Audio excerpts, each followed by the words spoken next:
Hello friends, welcome back to my channel. दोस्तों, आज की इस वीडियो में मैं आपको बताने वाला हूं दोस्तों, आप जो है एमएस एक्सेल में total number of columns, total number of रोज कैसे फाइंड आउट कर सकते हैं। तो इस वीडियो में मैं आपको यही बताने वाला हूं। तो दोस्तों, बहुत सिंपल स्टेप है, आप इस स्टेप को फॉलो कीजिए। सबसे पहले आपको एक्सेल ओपन करना है आपके पीसी में। तो यहाँ पर दोस्तों आप जो है यहाँ पर इस तरीके से अगर एक एक यहाँ पर काउंट करेंगे तो आपको बहुत ज़्यादा टाइम लगता है। तो यहाँ पर आपको एक फार्मूला बताने वाला हूँ जिससे आप शॉर्टकट से आप easily total number of columns, total number of रोज आप जो है फाइंड आउट कर सकते हैं। तो सबसे पहले मैं यहाँ पर टाइप कर लेता हूँ कॉलम्स।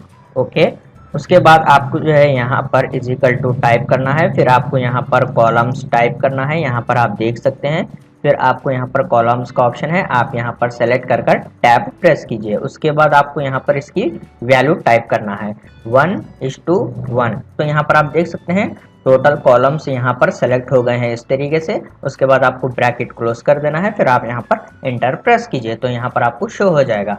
उसके बाद आपको इसी तरीके से आपको रोज भी जो है फाइंड आउट करना है। तो यहाँ पर पहले रोज टाइप कर लेते हैं, फिर इजिकल टू आपको टाइप करना है, यहाँ पर आपको रोज जो है टाइप करना है, फिर आप यहाँ पर इसको सेलेक्ट कीजिए।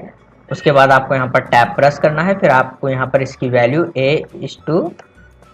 A उसके बाद यहाँ पर आप देख सकते हैं यहाँ पर ये रो जो है सेलेक्ट हो गए हैं।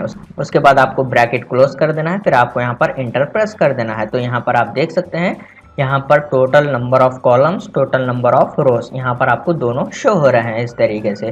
तो दोस्तों बहुत सिंपल है, आप इस तरीके से फॉर्मूला यूज कर एक्सेल में यहाँ पर आप फाइंड आउट कर सकते हैं total number of columns and rows. उम्मीद है आपको ये छोटा सा वीडियो पसंद आ गया हो, तो प्लीज़ लाइक कर देना और इसी तरह के वीडियोस देखने के लिए चैनल को सब्सक्राइब कीजिए।